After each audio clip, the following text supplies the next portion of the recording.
السلام علیکم ورحمۃ اللہ وبرکاتہ۔ الحمد للہ رب العالمین، والصلاة والسلام علی اشرف الانبیاء والمرسلین وعلی آلہ واصحابہ اجمعین، اما بعد فاعوذ باللہ من الشیطان الرجیم، بسم اللہ الرحمن الرحیم۔ ومن احسن قولا ممن دعا الى الله وعمل صالحا وقال انني من المسلمین، صدق اللہ العظیم۔ دوستو، بزرگو،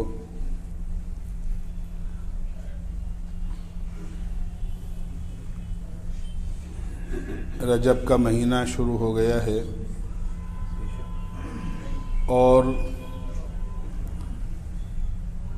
رجب ان مہینوں میں سے ہے جن کو اشہر حرم کہا جاتا ہے۔ اللہ تعالیٰ نے سال کے 12 مہینے بنائے ہیں، ان سال کے 12 مہینوں میں 4 مہینے قابل احترام ہیں اور یہ روز ازل سے ہیں۔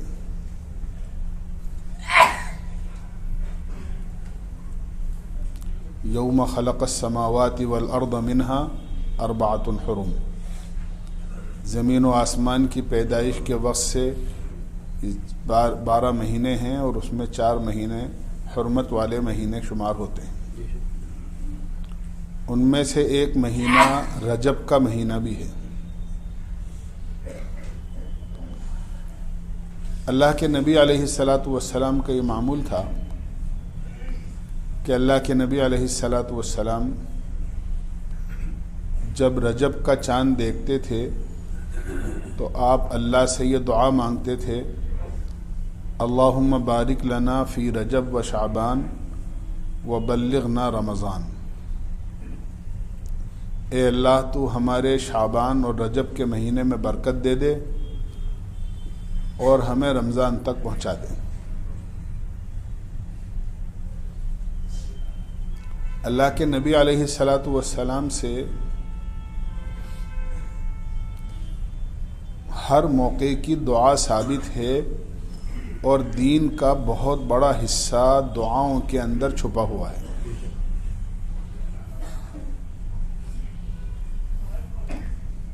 اس لیے کہ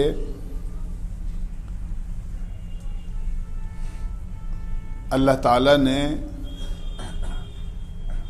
ہمیں اپنا بندہ بنا کر مخلوق کا محتاج نہیں بنایا ہے، بلکہ مخلوق سے مستغنی کر کے اپنا محتاج رکھا ہے۔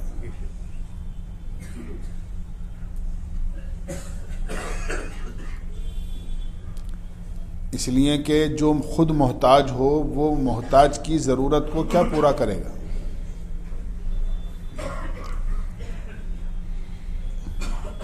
جو خود بے بس ہو وہ کسی دوسرے کو کیا سہارا دے گا؟ مخلوق ساری کی ساری بے بس ہے۔ جس طرح پیدا ہونے میں اللہ کے حکم کی محتاج تھی، پیدا ہونے کے بعد بھی اپنے نفع نقصان میں اللہ کے حکم کی محتاج ہے۔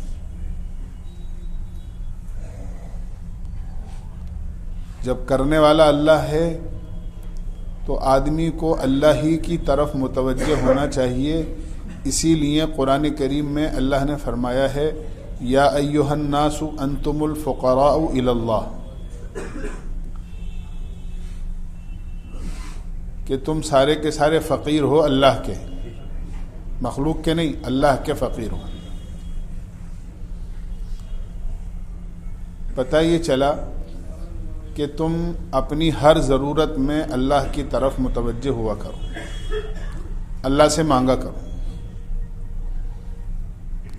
اللہ کے نبی علیہ السلام سے اسی وجہ سے ہر موقع کی دعا ثابت ہے۔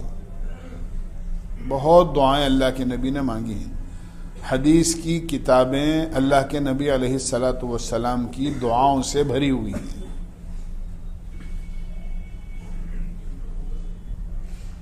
کوئی موقع ایسا نہیں ہے جس موقع پر اللہ کے نبی علیہ الصلاۃ والسلام نے اللہ سے دعا نہ مانگی ہو.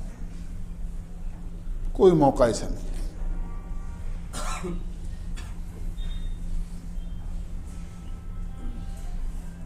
بلکہ میں کیا عرض کروں آپ سے، حدیث کی بات ہے اس لیے عرض کر رہا ہوں، حدیث میں آتا ہے اس لیے عرض کر رہا ہوں.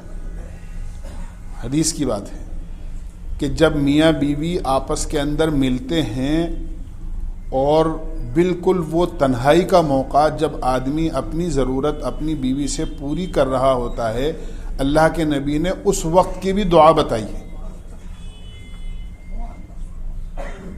حدیث کی بات ہے اس لیے عرض کر رہا ہوں،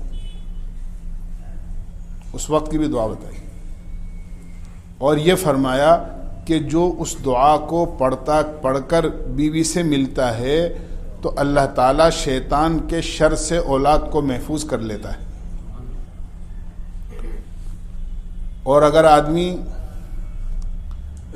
اس دعا کو نہیں پڑھتا تو اگر اس ملنے کی بنیاد پر اللہ تعالیٰ اولاد دینے کا ارادہ کر لیں تو شیطان بھی آدمی کے ساتھ میں بیوی سے ملنے میں شامل ہو جاتا ہے. بہت گہری بات حدیث میں فرمائی ہے کہ اگر آدمی اس وقت میں دعا نہیں پڑھتا تو شیطان آدمی کی ضرورت کے پورا کرنے کے موقع پر شیطان بھی بیوی کے ساتھ شامل ہو جاتا ہے. اور یہاں تک فرمایا کہ جس پانی سے اولاد پیدا ہوتی ہے اس پانی میں شیطان کا پانی بھی شامل ہو جاتا ہے. میں نے پہلے عرض کیا حدیث کی بات ہے اس لیے آپ سے کہہ رہا ہوں، بہت باریک بات ہے. اور پھر جب اولاد پیدا ہوتی ہے اور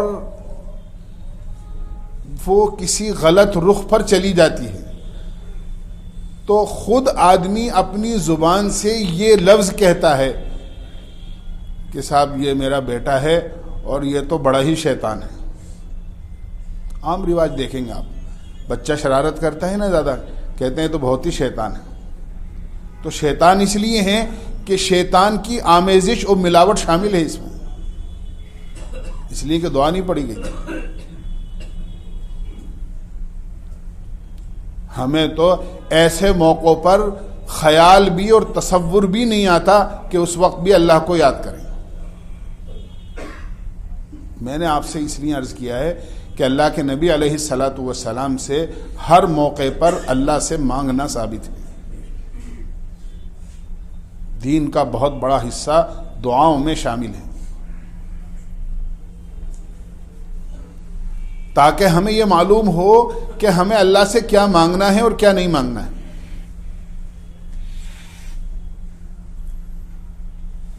کیونکہ بعض مرتبہ آدمی اللہ سے مانگنے میں بھی اپنی سمجھ کے مطابق ایسی چیز مانگ لیتا ہے یا اپنی دعا کو اتنا تنگ کر دیتا ہے جو مناسب نہیں ہوتا.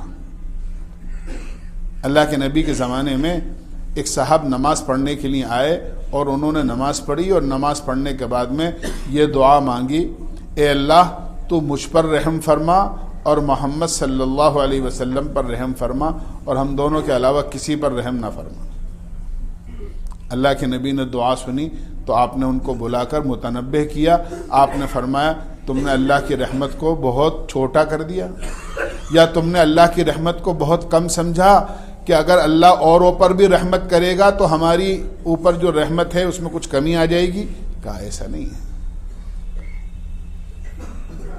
اللہ تعالیٰ نے تو اپنی رحمت کو بہت وسیع فرمایا ہے.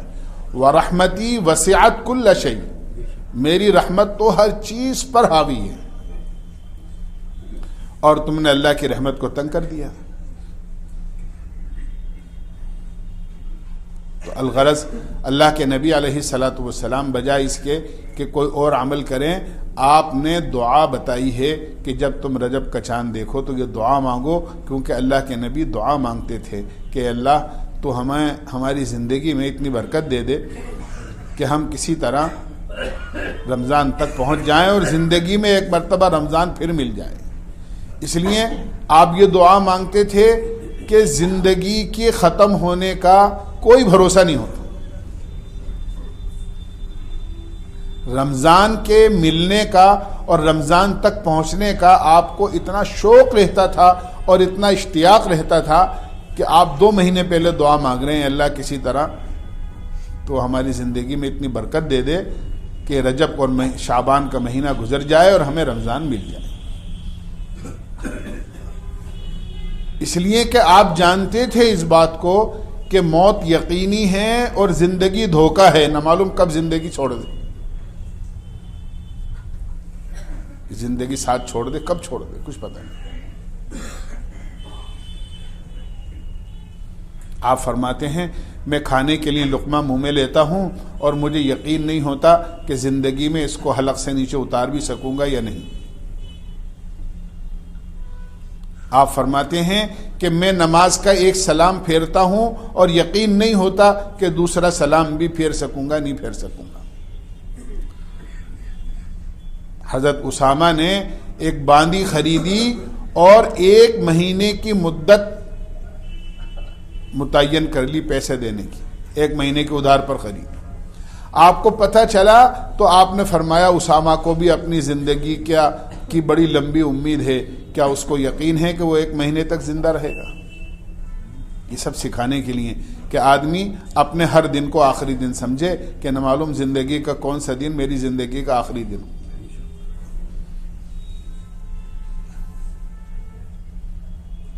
تو آپ دعا مانگتے تھے. رجب کا مہینہ بڑا مبارک مہینہ ہے، شعبان کا مہینہ بڑا مبارک مہینہ ہے. یہ مہینے ایسے ہیں جن کی نسبت اللہ کے نبی نے اپنی ذات کی طرف فرمائی ہے. اس لیے یہ خرافات کے مہینے نہیں ہیں، ادھر ادھر متوجہ ہونے کے مہینے نہیں ہیں. بہت سارے کام رجب کے مہینے میں ایسے کرتے ہیں جن کا دین سے کوئی تعلق نہیں. اس لیے کہ سنت جب کسی عمل سے نکل جاتی ہے تو اس کی جگہ خرافات لے لیتی. جب آدمی کرنے کے کام نہیں کرتا تو نہ کرنے کی چیزوں میں خود بخود یعنی ملوث ہو جاتا ہے.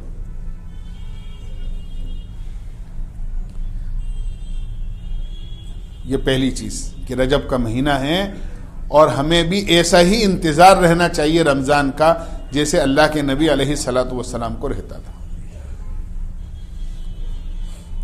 دوسری چیز مجھے یہ عرض کرنی ہے کہ سال میں ایک موقع ایسا آتا ہے، اس وقت میں ہر ایمان والے کو اللہ کی طرف متوجہ ہونے اور اللہ سے ڈرنے کی بہت زیادہ ضرورت پیش آتی ہے.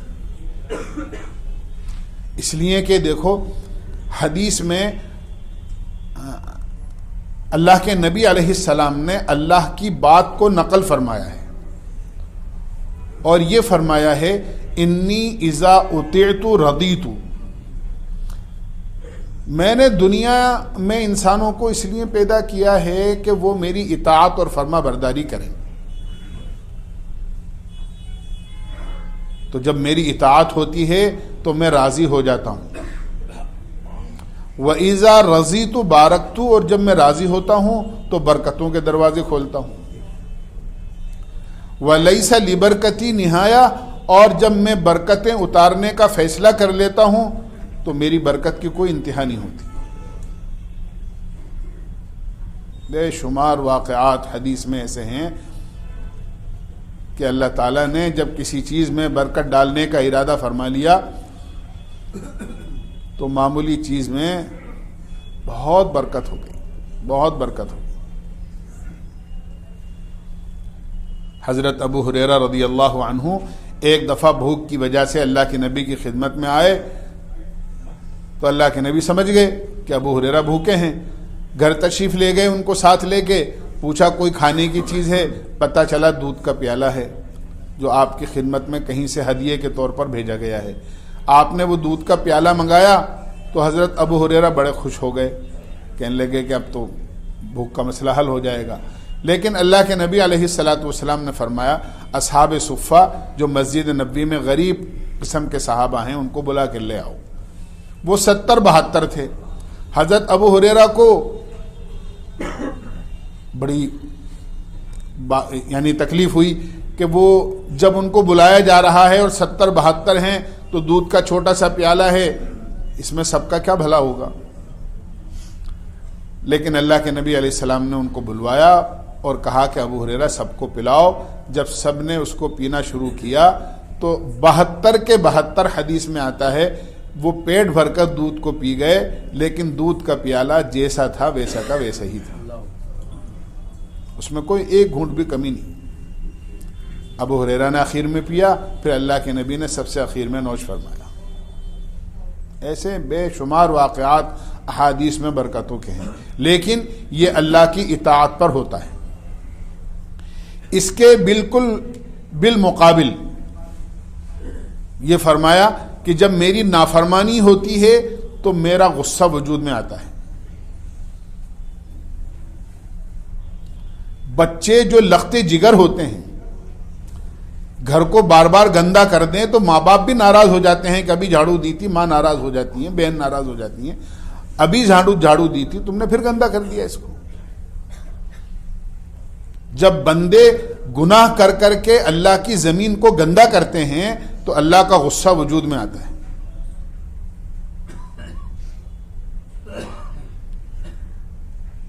اور فرمایا وَإِذَا غَضِبْتُ لَعَنْتُ، کہ جب میرا غصہ وجود میں آتا ہے تو میں غصے کی وجہ سے بجائے برکتوں کے لعنت اتارتا ہوں. وَلَعْنَتِي تَبْلُغُ السَّابِعَ مِنَ الْوُلْدِ، کہ میری لعنت کے اثرات تمہاری 7 پشتوں تک چلے جاتے ہیں.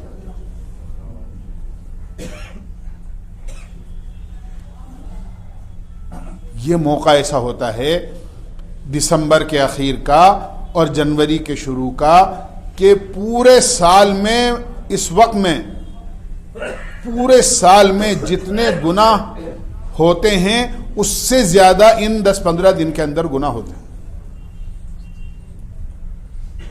بے حیائی، بے شرمی، شراب نوشی، ان 10-15 دن میں. اور یہ سب کیا ہو رہا ہے؟ حضرت عیسیٰ علیہ السلام کے نام پر ہو رہا ہے. کہ صاحب 25 دسمبر کیا ہے کہ یہ عیسیٰ علیہ السلام کی یوم پیدائش ہے.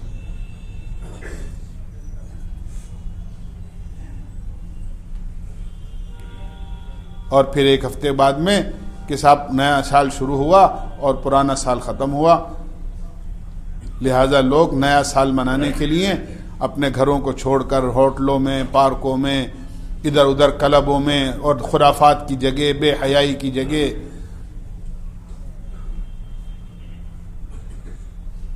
ایک جانوروں کی سی زندگی، کچھ پتہ نہیں، بے حیائی کا کوئی ٹھکانہ نہیں. اس لیے اللہ سے توبہ اور استغفار کرنے کی ضرورت ہے، چہ جائے کہ ہم بھی ان کے ساتھ شامل ہو جائیں. بہت بری بات ہے.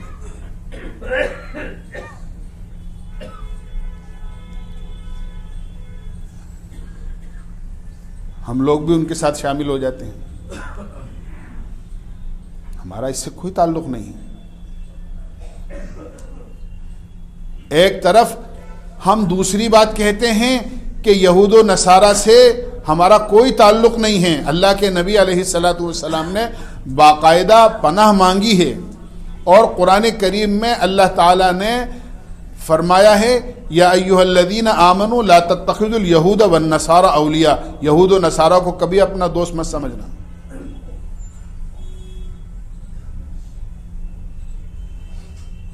صاف قرآن کی آیت ہے.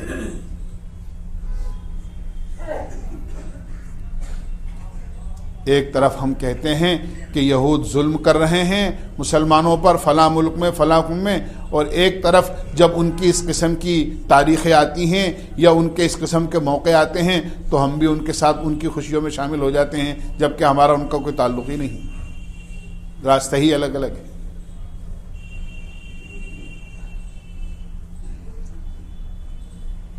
ہم اپنے دین میں اتنے کمزور ہیں کہ جہاں ہم نے کسی دوسرے کو کچھ کرتا ہوا دیکھا ہم اسی کے ساتھ شامل ہو گئے. اس کا مطلب یہ ہے کہ ہمیں اپنے دین پر جمنے میں اور استقامت میں کامیابی کا یقین نہیں ہے. کتنی کمزوری کی بات ہے کہ مسلمان کو اپنے دین کے تمام اعمال میں اور اپنے دین پر استقامت میں اور اپنے مذہب میں اس کو جمنے میں اور اپنے مذہب کی باتوں کو پورا کرنے کے اندر کامیابی نظر نہیں آ رہی, تبھی تو اسے چھوڑ کے دوسری طرف جا رہا ہے.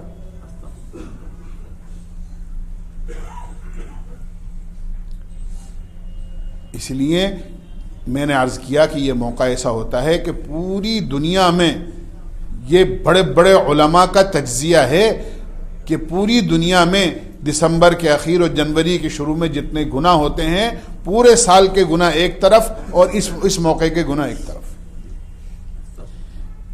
اس لیے بجائے اس کے کہ مسلمان ایسی چیزوں میں شامل ہو, اس وقت تو اللہ سے توبہ اور استغفار میں زیادتی کرنے کی ضرورت ہے تاکہ اللہ تعالیٰ کوئی اپنا عذاب نہ بھیجے. اس لیے کہ اللہ کی نافرمانی ہوتی ہے تو اللہ کا عذاب متوجہ ہوتا ہے.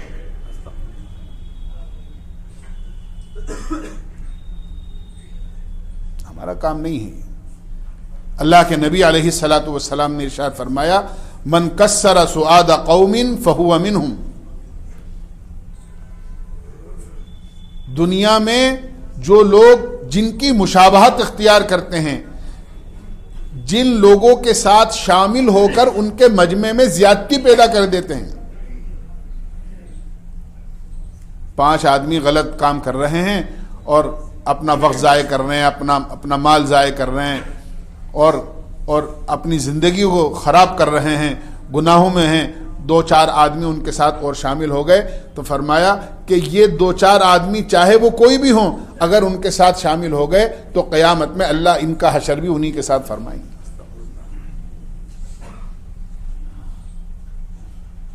کہ تم دنیا میں ان کا ساتھ دیتے تھے, ان جیسے کام کرتے تھے, لہذا آخرت میں تمہارا شمار بھی انہی کے ساتھ ہو. بہت ڈرنے کی چیز ہے. اس لیے جب بھی کوئی ایسا موقع آئے جس کا ہمارے مذہب اور ہمارے اسلام سے اگر کوئی تعلق نہیں ہے تو ہمیں بالکل اپنے آپ کو یکسو کر لینا چاہیے, اور بجائے اس کے کہ ان کی مشابہت یا دنیا میں کسی کی بھی مشابہت اختیار کرے, ہمیں اگر مشابہت اختیار کرنا ہے اللہ کے نبی کی کریں, صحابہ کی کریں. عورتیں اگر کچھ کرنا ہی چاہتی ہیں کسی کی مشابہت تو حضرت فاطمہ کی مشابہت اختیار کریں, حضرت خدیجہ کی کریں, حضرت زینب اور ام کلثوم کی کریں.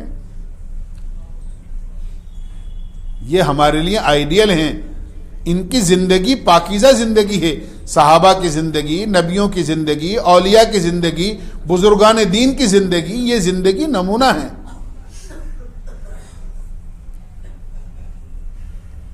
اور یہ ایسے بادشاہ ہیں, کیا عرض کروں. ایک آدمی ہندوستان گھومنے آیا, میں آپ سے پہلے بھی عرض کر چکا ہوں.